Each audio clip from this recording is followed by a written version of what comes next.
Good afternoon, all, and thank you for joining us here today. My name is Reed Blakemore, and I'm the Director of Research and Programs here at the Atlantic Council Global Energy Center. I'm thrilled for you to join us here for a conversation on the opportunity for the North American Trilateral to be an engine for energy security, economic competitiveness, and sustainability. As the global energy system evolves and transforms in response to increasing energy demand, geopolitical challenges, and the imperative of climate action, a landscape of new energy security concerns, geoeconomic competition, and prosperity paradigms are emerging. And to navigate these shifts, trusted, resilient value chains are crucial. The question now confronting the United States, Canada, and Mexico is whether a signal for strategic alignment has emerged to improve the resilience of energy value chains, strengthen the long-term security and sustainability of our shared energy systems, and boost our competitiveness in new energy technology markets through enhanced North American energy cooperation. Meanwhile, the alignment of major elections in Mexico City, Washington, and Ottawa over a short 13-month period leading up to a review of the USMCA in 2026 poses an important opportunity to explore this idea of a North American energy opportunity. Indeed, elections can bring just as many uncertainties as they do opportunities, but the uniqueness of this moment is why I'm particularly pleased to host this event as a kickoff to the Global Energy Center's work on the pathways through which North America can improve its collaboration and coordination on energy security, economic competitiveness, and energy transition. For those interested, we just this afternoon released a short paper from the Global Energy Center, co-authored by my colleagues Elena Karpin and Chase Tallheimer, to complement the beginning of our work on this subject. That paper is available on the Atlantic Council website. So, with that all said, and a little bit of shameless self-promotion, I'll admit, let's dive in.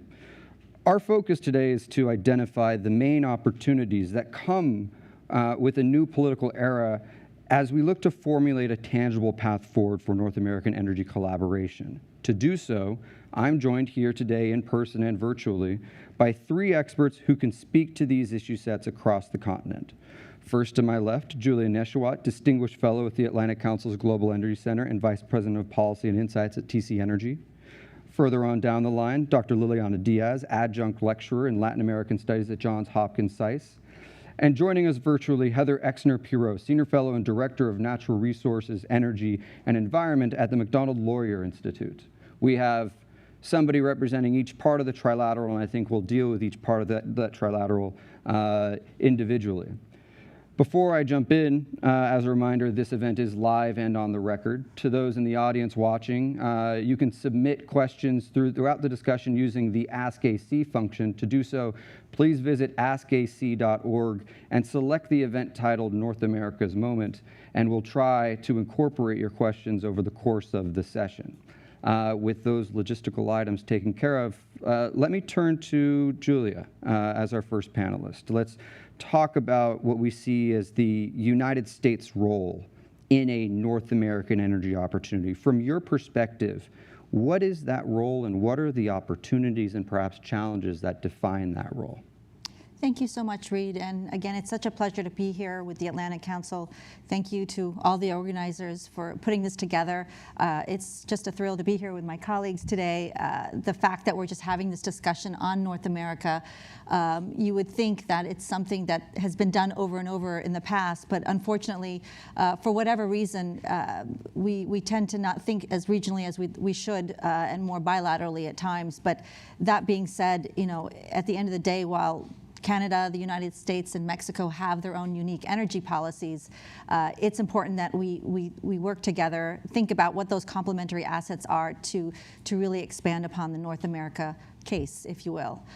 With regards to the United States, my goodness, you know, just thinking back over a decade ago, my time as a diplomat at the State Department, we were looking at imports of oil and gas in the United States. And to now fast forward to today, it's just remarkable how we are now the largest oil and gas exporter or producer in the world.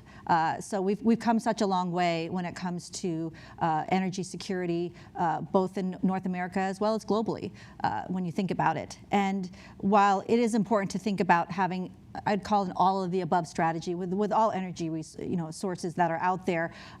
It's important to think about the aspect of sustainability, the aspect of affordability, reliability, and at the end of the day, natural gas is where the crux of it all comes to. And we have such an abundance in North America and in particular in the United States. In fact, at TC, we are the only company that actually provides gas to Canada, the U.S., and Mexico. And so I think it's important, again, just to kind of walk the walk and not just talk the talk when it comes to providing those energy resources. So that being said, again, the fact that we went through a shale gas revolution 15 years ago, now that we are able to export more than ever when it comes to LNG, the need today because of what's happening around the world, whether it's Russia, Ukraine, or even in the Middle East, around the Red Sea, our shipping, our trade. The U.S. is certainly a major player and will continue to be, but it is certainly, again, very important that we work closely with Canada and Mexico in that lane. I think you mentioned two pieces that I might touch on. Energy availability, energy affordability. That speaks to this idea of the demand outlook for energy across the trilateral. Looking within that trilateral, how do you see that energy demand evolving over the next coming years, and how does that almost catalyze the need for the United States, Canada, and Mexico to be thoughtful about how they can work together to meet their own energy demand? Thank you, Reed. That, to me, is such a critical question because, look, energy demand is growing. And, at the end of the day, when you think about what are those economic drivers, whether it's population growth, whether it's the boom on AI and the data centers behind that needs that energy to support that growth, whether it's manufacturing and our supply chain issues, we're right now, we're not going to be able to meet that demand. And so we need to be able to prepare in advance to make sure we have the right production, that we have the capacity and absolutely the infrastructure behind it to meet that energy demand. So there's no doubt about it. Whether you look at IEA or EIA, the growth projections are there all across the globe, and we need to be able to be prepared so we're not relying on our adversaries or others when it comes to that energy need to meet that demand growth. And it's all here in the United States and in North America as a whole. And so, again, I just can't emphasize enough the fact that we need to be prepared on that. And I'll, again, emphasize the fact that when it comes to natural gas and the possibilities behind that, I think it's tremendous.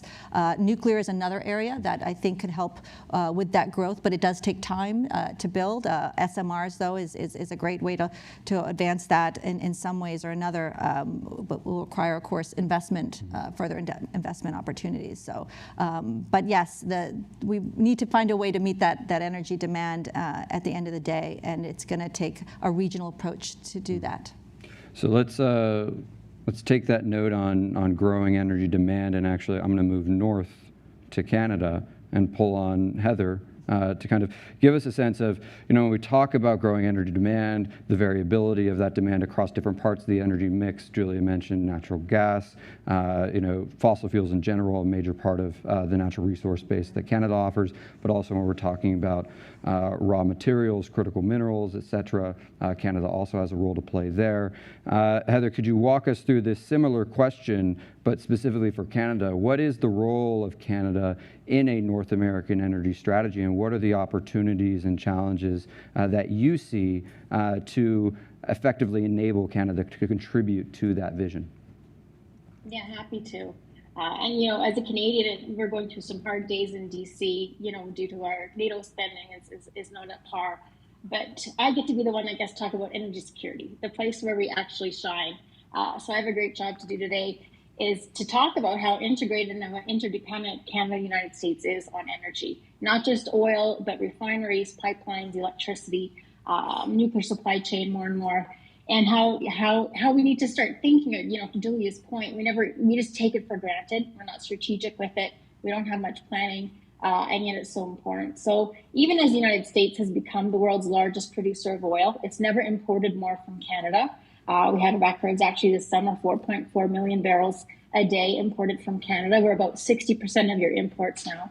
And the reason for that is because the heavy, sour nature of Canadian crude fits very well with your refining system. And so you can export some of your light sweet that you have in excess. You still need to import some Canadian. And it's a huge part of our trade relationship, about $150 billion a year in our energy trade, also, and on top of that, $100 billion in mineral trade. So we're your largest supplier of oil, your only supplier of natural gas, your largest supplier of minerals, and your largest supplier of uranium. And the same could be said on the other side too, except for uranium. And so we are very interdependent and need to think of ways now, looking, for example, at Draghi's report on the European Union this week and highlighting, as he did, how their higher energy costs are such a competitive, headwind for them, that they don't have the energy abundance they have. That's real impact on competitiveness. A lot of our Asian allies would say the same. I think Canada, the United States, Mexico need to embrace that we have this abundance of resources of energy, the world's second and third biggest country. No one has the same level of energy independence as we do. And also think of ways to use it to help our allies, that we want to be strong as the West. We have enough. We should be friendshoring. We should be strategic. And certainly the time for that is right now. Probably, it would have been better 5 or 10 years ago, but the second best time is today. Mm-hmm. And one of the elements you mentioned that this all really comes down to, whether it is electricity, whether it is oil and gas transport, this does come a little bit down to the availability of sufficient infrastructure to establish that connectivity. Could you talk us through a little bit of what does that infrastructure build out look like? What are the needs for additional infrastructure that we should be thinking about in order to more effectively connect Canada to the United States and by extension Mexico if we want to realize this idea of a North American energy superpower? Well, the obvious ones are pipelines and transmission lines, and we could use more of those. And those are not easy to build. TC Energy would know better than most, the kind of stomach you have to try to build that kind of infrastructure cross-border. Even transmission lines from clean, Quebec Hydro, which you think would be a no-brainer, is like pulling teeth. And so making it easier, having, more security on the investment side of doing those kinds of things is a no-brainer. And then also building that pipeline for export capacity. Again, the Gulf of Mexico and the Canadian West Coast could ideally serve different markets. We aren't competing. What we really want to see, I think, is Western share take over authoritarian market share. Mm-hmm. And so there's no need for Canada, United States, and Mexico to compete. We very much want to displace other regimes. And I'll say, transmission pipelines are the obvious ones. But the critical mineral supply chain, we are a big source of raw materials. The United States is actually a huge miner also. Where we really fall down is on the processing and refining of those critical minerals. That's where we really are dependent on China, even on Russia for enriched uranium or titanium products. And so needing to collaborate with each other to figure out, okay, what are the raw materials we have, but also how and where are we going to start processing these so we can really be independent. Mm-hmm. So I think there's a lot to pull on there, but I do want to turn to our third member of the trilateral and turn to Dr. Diaz. Dr. Diaz, the same question I think we'll start out with. What do you see as Mexico's role in a North American energy strategy or a secure, trilateral on energy security issues, on competitiveness issues? Obviously, Mexico is part of this demand story, right? But it's also part of this really fascinating opportunity when you think about competitiveness in the context of nearshoring. So a lot to work with here. What do you see as the real role that Mexico can play in this idea? So Mexico is a country that it is blessed with resources, natural resources. The richness of the supply base in Mexico is significant. Mexico has been a partner of the United States and Canada since they were negotiating NAFTA to try to integrate these markets. Unfortunately, the energy sector was put aside until the market was liberalized in 2013. We have seen incredible development of infrastructure and the development of renewables as a result of the opening of the market, attractiveness for Mexico, which under the AMLO administration has been subdued, but the resource is still there. And now with the nearshoring global trend, we see that Mexico is poised to increase manufacturing capacity for industrial and particularly automobile, the value chain, parts and actual assembly of vehicles. And that is going to require more energy. And energy is something that Mexico is poised to produce, but if it is to capitalize on that opportunity, it needs to rely on sources beyond what can produce domestically. And with that, I say, for example, one of the areas where we have not seen integration is in electricity markets. Very little connectivity there. And if we compare with the development of infrastructure and trade with Canada, we are very behind. And there is a huge opportunity there. There are hubs that have been developed, but the trade, the latest statistics I saw, they represent less than 1 or 2% of US energy demand, for example. And there could be tremendous gains for developing this infrastructure so that Mexico can increase the ability to meet that increase in energy demand in the northern states, for example, with clean energy demand from Texas, and also contribute, because there is a lot of opportunity for developing renewables in those states. And that would create a virtuous cycle for energy security, and also for capitalizing in this opportunity for increased manufacturing capacity in Mexico, bringing more economic development to the region, so that the region, along with Canada, grows in tandem.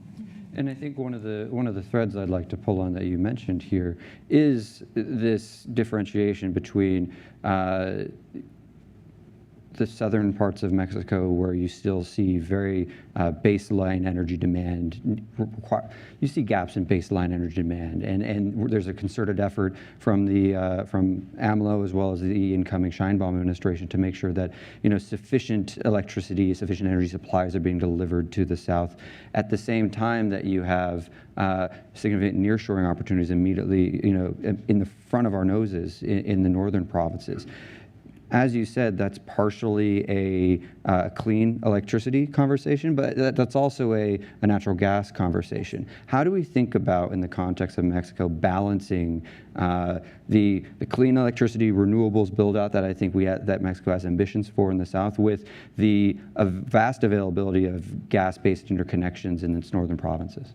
Yeah, so one of the things that we saw after the liberalization is that there was a focus on oil, because that was an industry where Mexico had already developed a strength, and it was easy to build on. Then you saw the need for natural gas, and that launched an unparalleled trend on investment. And TC came and invested in Mexico, developing all that infrastructure network that is required to bring that gas from the northern part, the industrial heart, to the south. And it has been a priority of various administrations in Mexico to integrate more the south part of the country, to bring industrial activity for economic reasons. And this is the reason why we see even the AMLO administration pushing for the development of greater connectivity on natural gas, because not only that will serve to bring imported gas to service new industrial activity, but also to connect its own domestic production, which they do have ambitions to monetize those reserves, and to connect with potential LNG export outlets, because there is an opportunity to service Asian demand competitively from the West. And what we need is all this infrastructure in place that allows the gas to flow freely from north to south, and to increase the scale of use and lower the prices. And that's what we need for competitiveness regionally, and particularly to bring competitiveness to the south of Mexico. I do want to pull on this thread because I think it's a common thread from each of our panelists on this idea of, a North American energy strategy is not just a meeting domestic demand conversation. It's also a conversation about energy security outwards, right? How can North America be a force, use its own energy abundance as a force for foreign policy goals abroad by meeting the energy demands of its partners and allies, energy demand in Asia being one of them. Julia, I'd like for you to grapple with this first. How should we be thinking about energy security outwards as a foreign policy tool for the North American trilateral at this stage? Absolutely, and that's what's so exciting right now with the building of an export terminal, LNG terminal, both in the western side of Canada as well as in Mexico, that will be able to at least meet the Asian energy demand, which we're seeing now more than ever, that growth also continuing. And of course, it certainly has a national security component also, because if you think about the great reliance on the Middle East right now, especially in countries like Qatar and throughout the region, and then also with Russia. I mean, Japan, for example, has heavily relied on Russian gas for quite some time as well. And so being able to support our allies abroad will be important, especially since we have that abundance here in North America. So it's certainly, I think, very important that these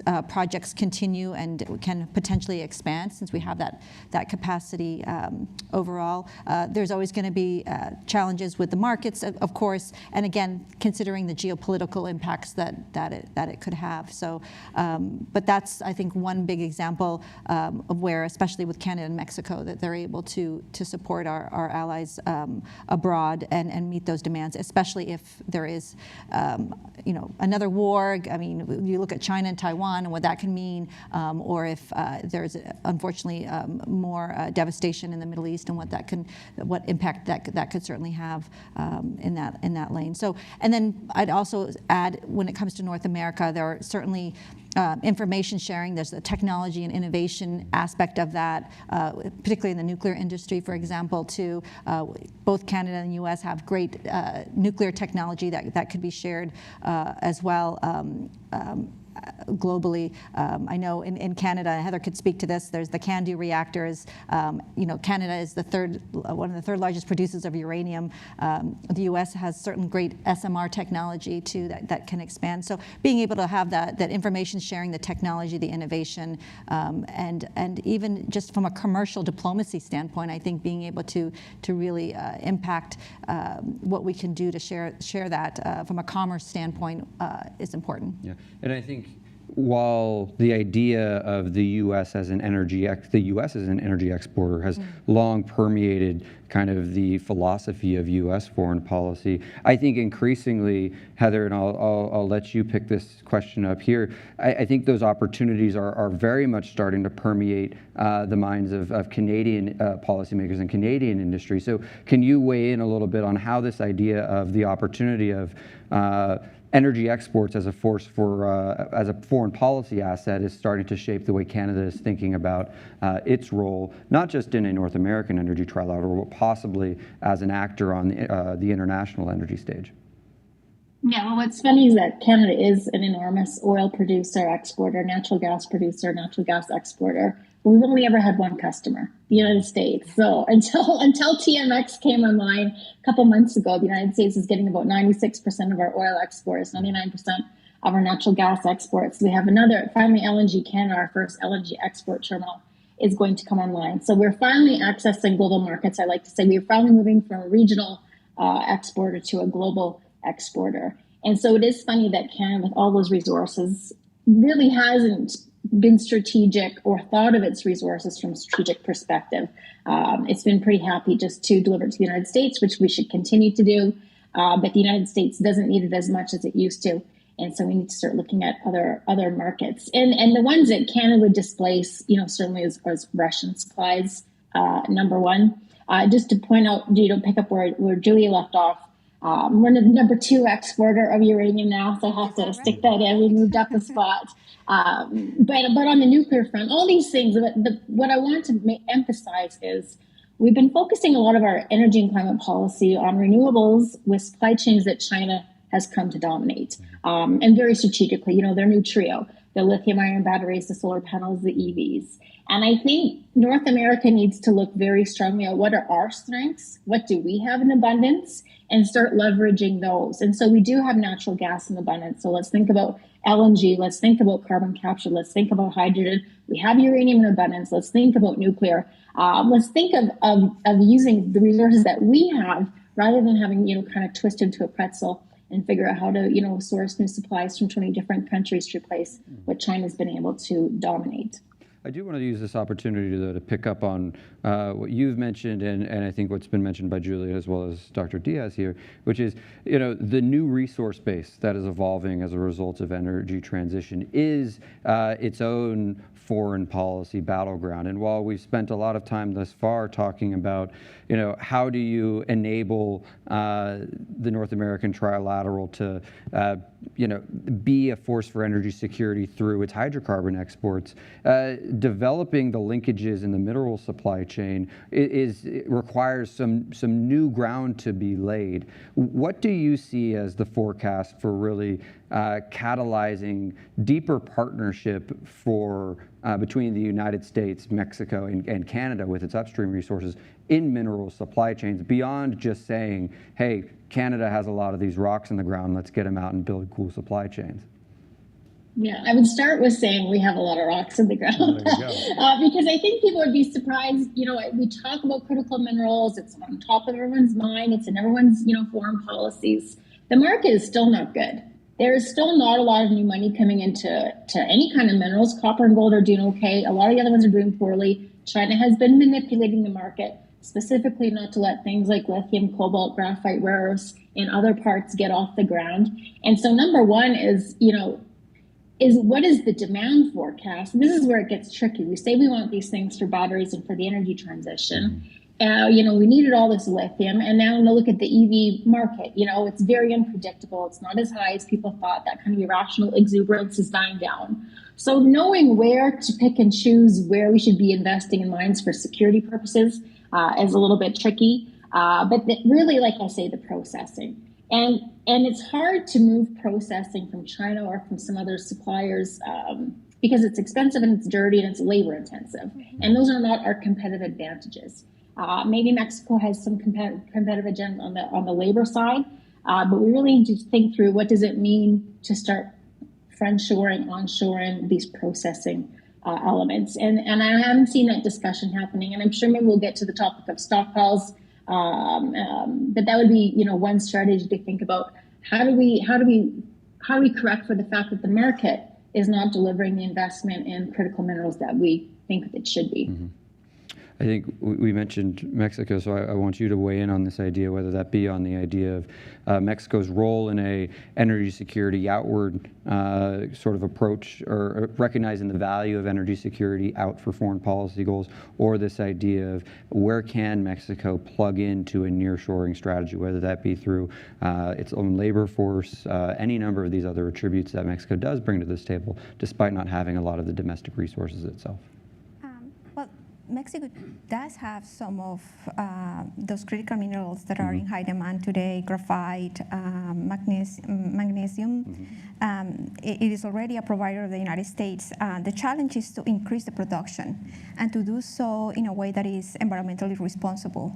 And because of that, I salute the United States with its initiative for critical minerals, the partnership, that it is seeking to align throughout the hemisphere the policies and the opportunities from bringing investment into these countries. And one of the focuses of the partnership is Mexico, not only because of the labor cost advantage that you mentioned, but the fact that Mexico is an unexplored market for mineral production. And they have tremendous reserves of lithium. They have high expectations on that. About a month ago, I had the pleasure to speak with representatives, incoming representatives to state legislatures in Mexico in the northern states. and they were asking a lot about what are the mechanisms, opportunities, and kind of the protocols that the United States has in place to think about critical mineral value chains throughout the hemisphere. So there is a lot of interest already from these legislators in figuring out how to harmonize the policies, how to bring the incentives that are required for greater production of these minerals. I would also say that that translates into and also includes semiconductors. And Mexico has been identified as a place where you could boost the production, the assembly, the test, and packaging of semiconductors. And we saw the State Department announcing an initiative, I think it was in July, focused on Mexico, I think Panama and Costa Rica, for semiconductors to align the incentives, as well as figuring out, for example, the basic information you need to have. What are the gaps that are in human capital, on talent, which is the advantage of Mexico, that can be remediated with collaboration via universities, via training centers, via the laboratories in the United States. So we see progress there, and I believe that those are sectors that the incoming Sheinbaum administration is focusing as well. So there is some alignment there because there is an opportunity that needs to be capitalized on. You mentioned capitalizing on that alignment, and I'm building off of a question from our audience, which, by the way, if you would like to ask a question, please use askac.org, and you'll see the opportunity to ask questions pop up right on your screen. But when we talk about nearshoring and leveraging the domestic attributes of Mexico, human capital, a very strong and deep labor pool being one of them. A consistent thread we heard over the course of the summer was some of the inroads that Chinese manufacturing had made into Mexico. I tend to look at this less of a, hey, how do we limit what some are calling the Chinese backdoor, but rather, how can the United States and Canada capitalize on the Sheinbaum administration's interest in being a productive partner to more effectively create a trilateral nearshored supply chain that is insulated and competitive, absent any activity that China might be doing on its own in Mexico. What is your thought on how we grapple with that particular issue? You're asking a professor that believes in the power of policy and rules. So my answer would be the easiest way to do this would be to have a really strict accounting on carbon. Yeah? Mm-hmm. If you have a policy taking advantage that Mexico has the structure of an ETS already, that this administration is expected to take advantage on, to issue the rules, the operational rules to see what sectors it will cover, you could basically have a carbon border adjustment. And that would be the best way to figure out what's the carbon footprint of a product and whether it has been produced cleanly locally.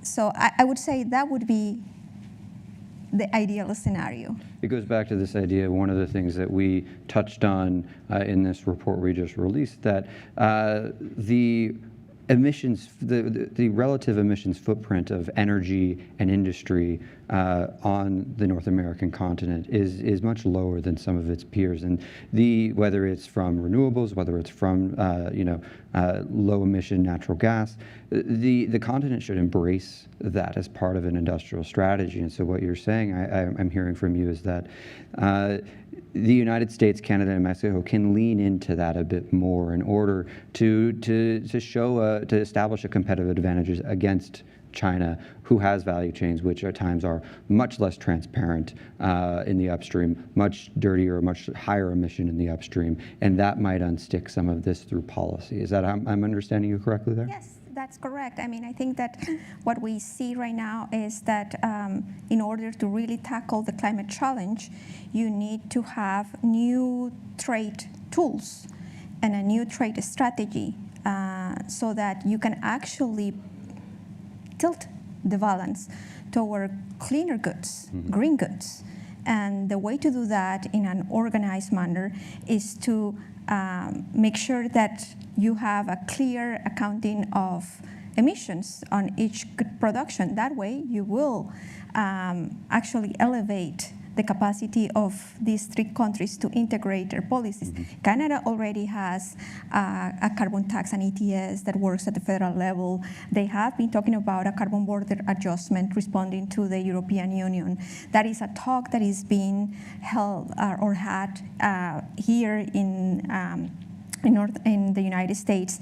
And Mexico has already made strides in creating this ETS. So I think that the pillars are there, and we just need to figure out a way to push it forward, and it will help. Yep. Julie.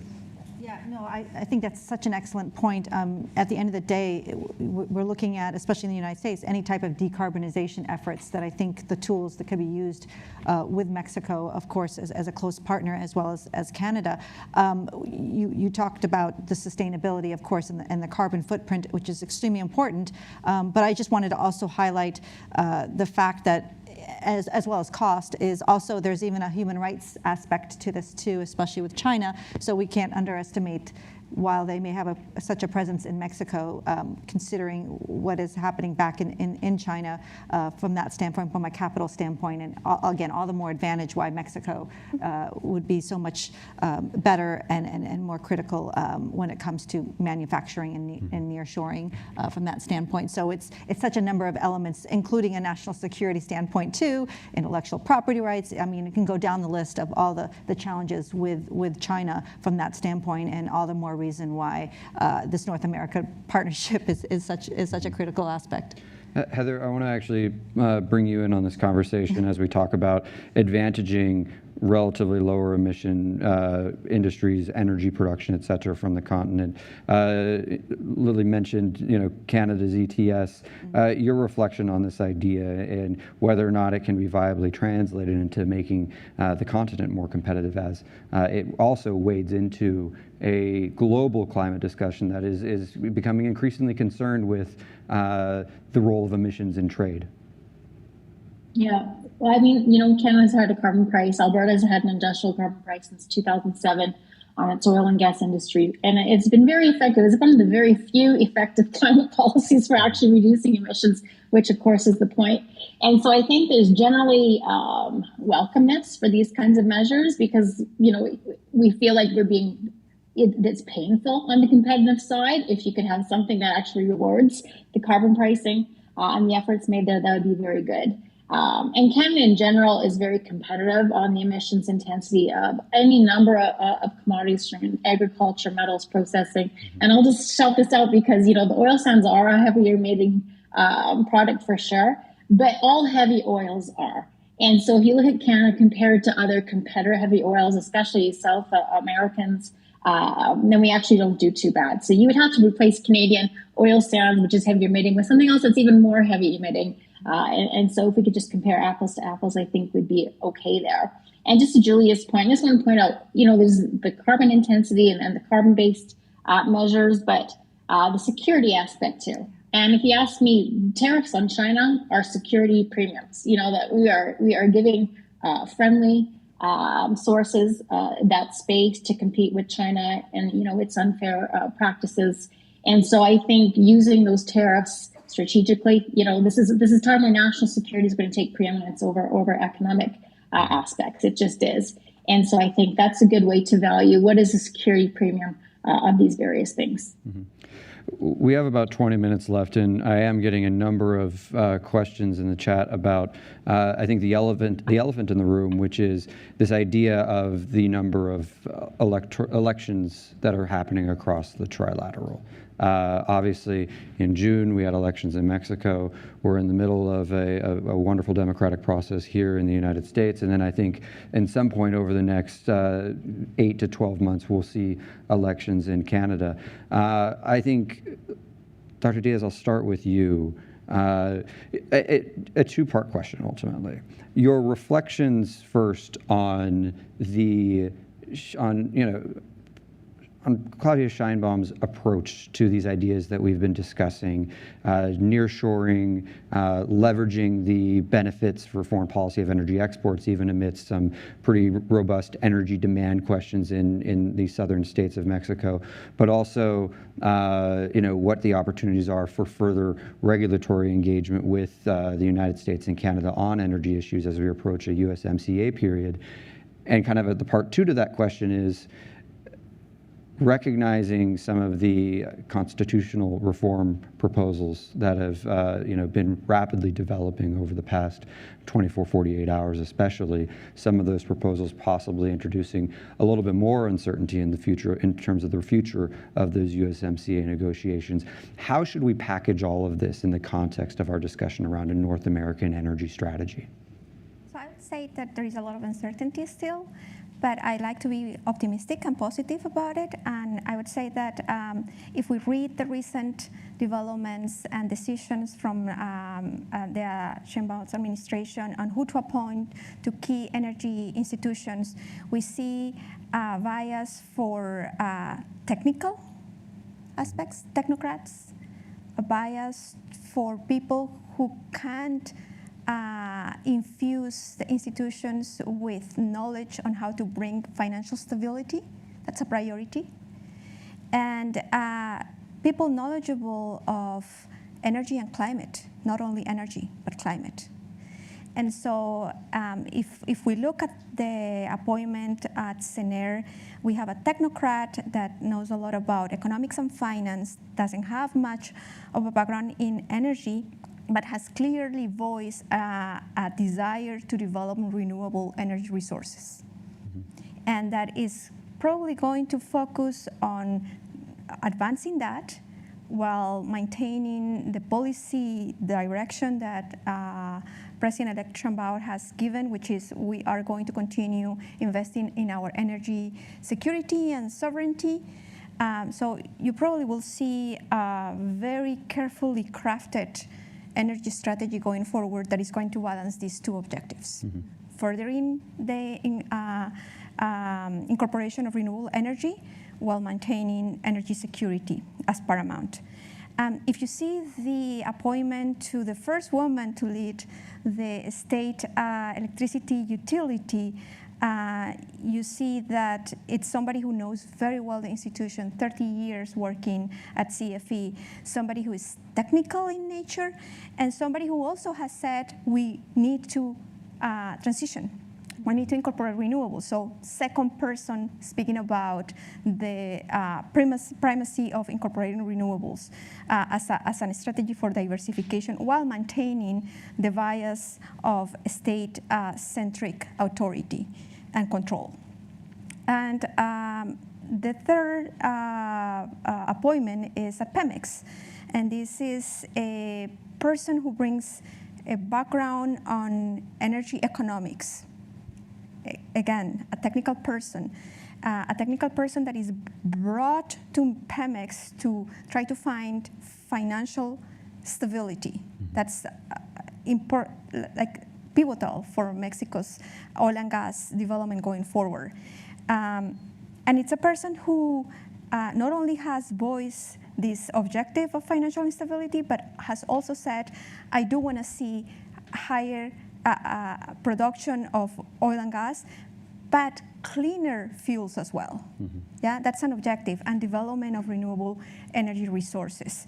So while we are going to have some policy continuity, particularly the first year, I have hope that we will see the Sheinbaum administration moving towards that stated goal of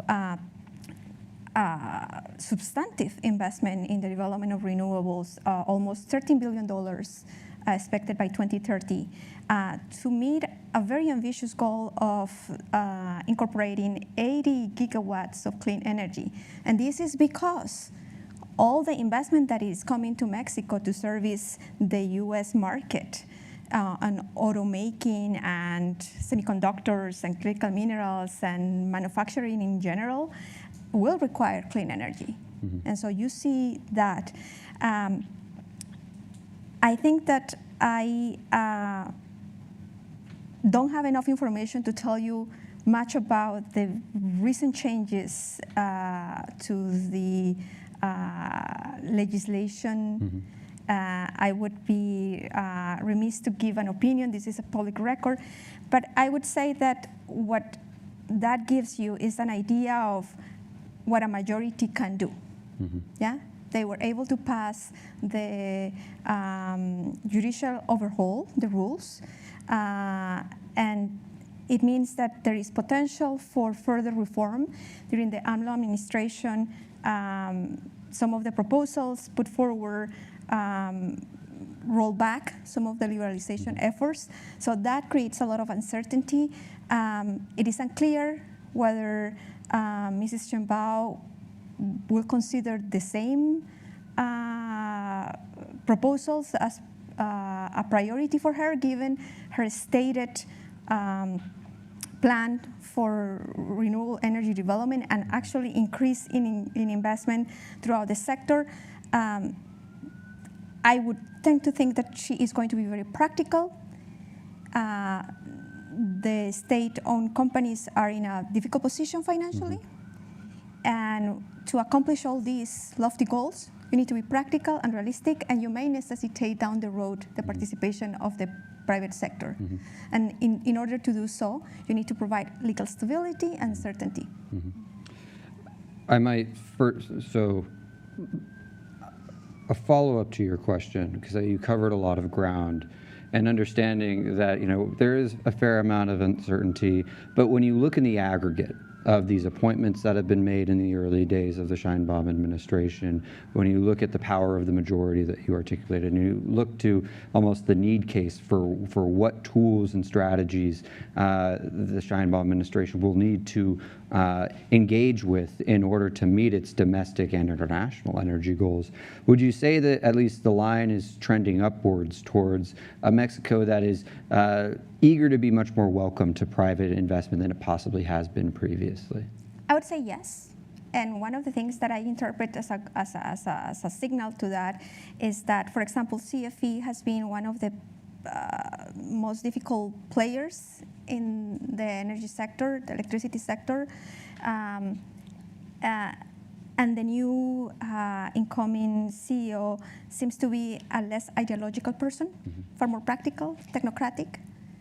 And so I think that is going to make a difference, at least for the perception of investment and investors on risk, and who are they dealing with.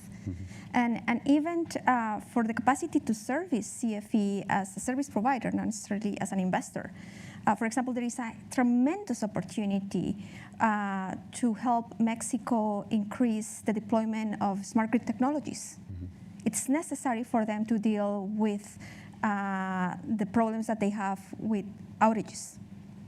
And Canada has an enviable market rate penetration of smart grids, 80%, meaning that they have an entire ecosystem that they have built to service that market.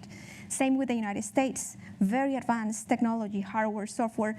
That's in need in Mexico, and we can service CFE if they have the resources, and that there is collaboration, and then there is technical support from neighbors. Let's continue on this thread of elections. I'm going to skip the United States and go to Canada for a minute. Heather, elections in Canada are on the horizon, right? What do you see? We don't know precisely when they will happen. We assume they'll be at some point next year. But where do you see the electoral landscape in Canada possibly shaping, shifting, or pivoting the way Canada might want to engage with this idea of a North American trilateral on energy specifically? Yeah, great question. I don't want to wade into American elections at all, but I just want to note this Biden tweet about 3 weeks ago. We want to increase our oil production. We have increased our oil production without delaying the transition. We are America. We can do both.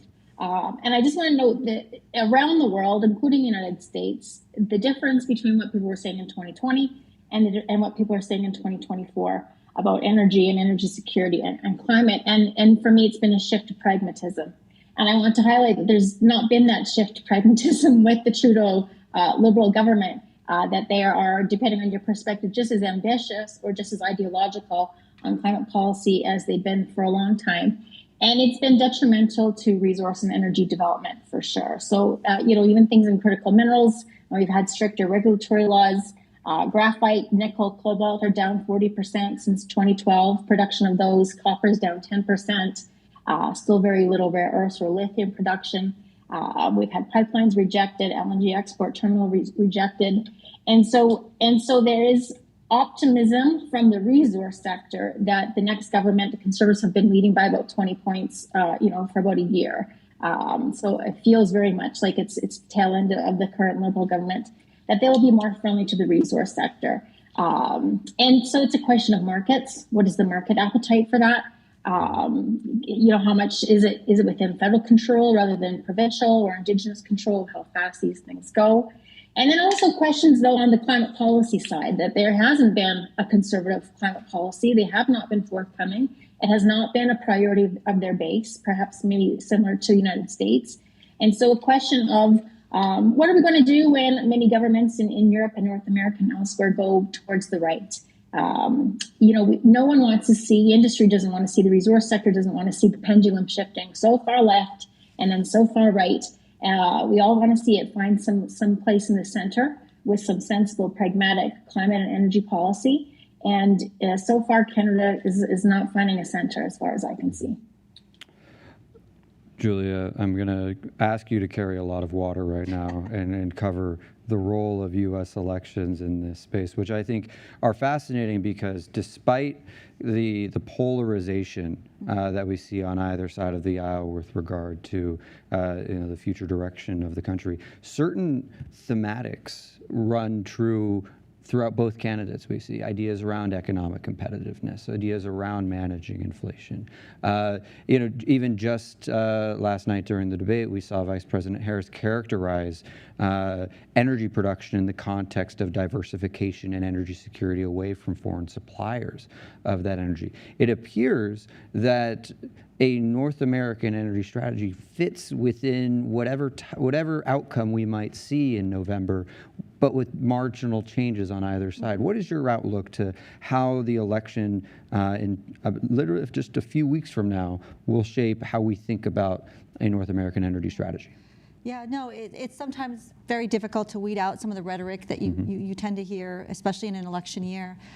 Having served in multiple administrations, it's interesting because you start to see the same themes popping up, energy diversification, not relying on a single source, learning from the lessons of not just the current Russia-Ukraine crisis, but even in the past when Russia cut off gas to Ukraine and what the impacts it could have on U.S. markets and the rest of the world.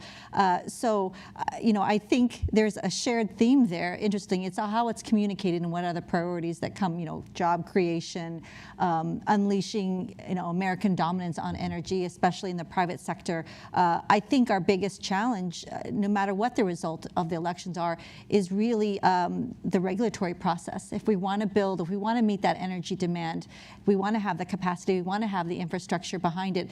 To do so, we've got to, not kick ourselves in the rear, so to speak, and try to help when it comes to permitting reform, for example, and being able to kind of allow companies to go forth and build, particularly in North America, with North American companies, both domestically and internationally.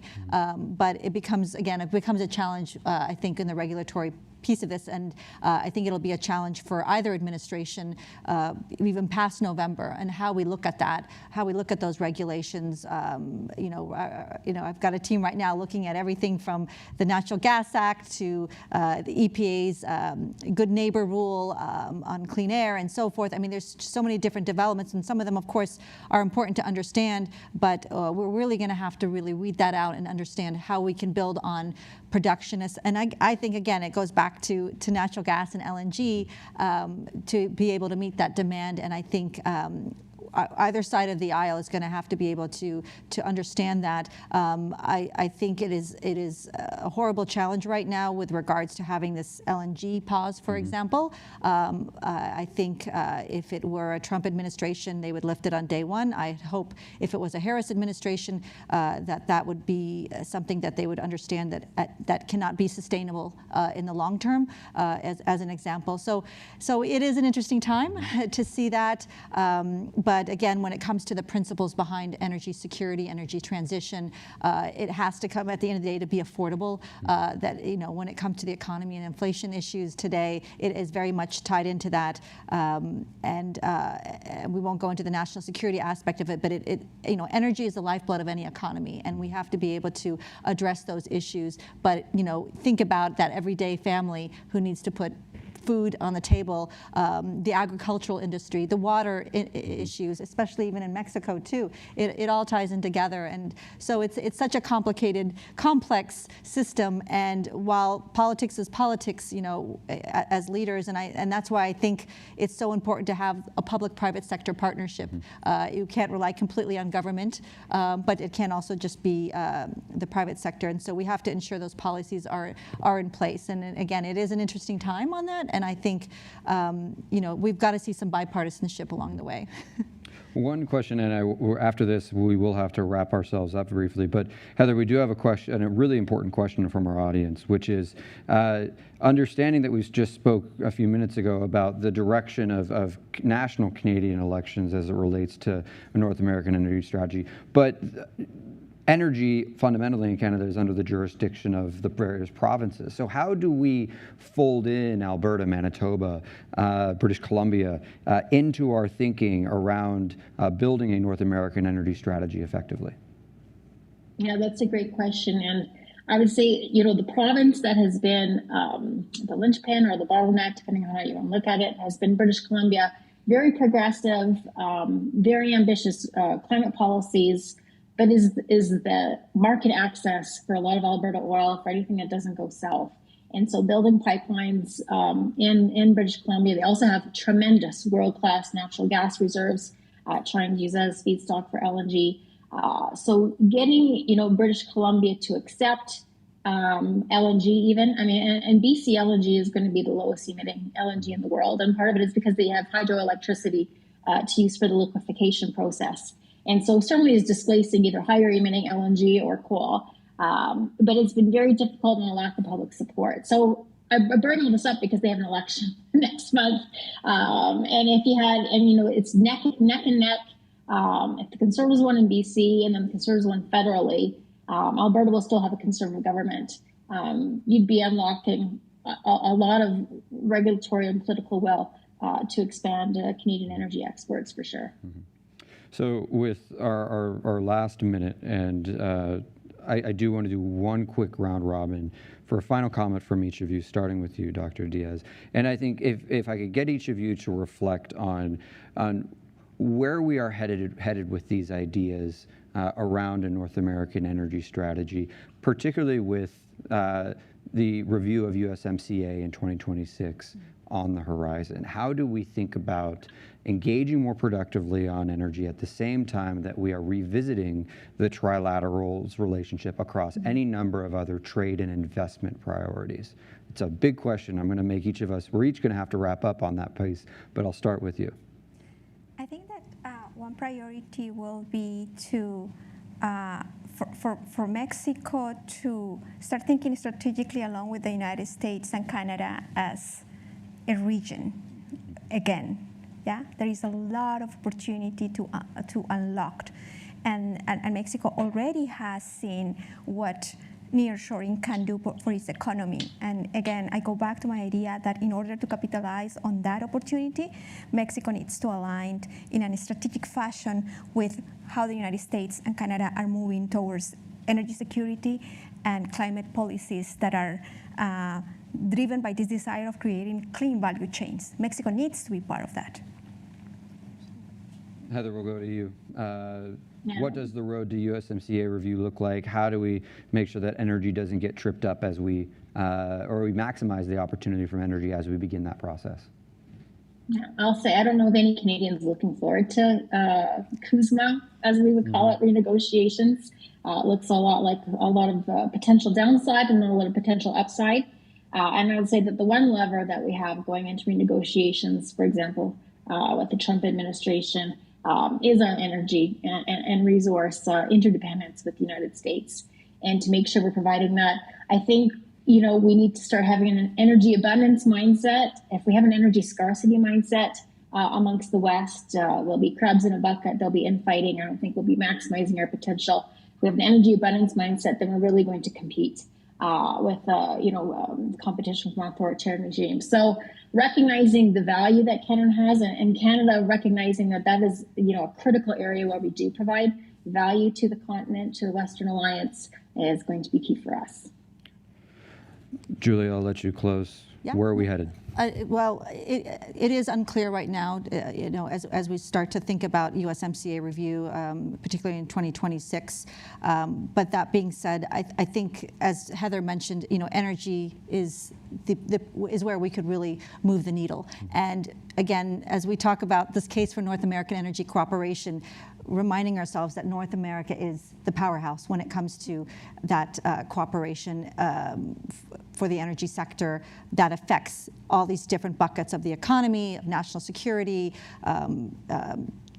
inflation issues, but at the same time, that regional cooperation, to me, is so critical, and that will set us apart. You think about, you've got the EU, you've got ASEAN, you've got all these different other regional cooperations happening around the world. Why can't North America lead on that effort? And we have such an advantage when it comes to the abundance of clean energy that can both, again, be affordable, that can be secure, reliable, and sustainable. So great opportunities that we have here. If we can just really hone in on that partnership, I think it will set us up for success.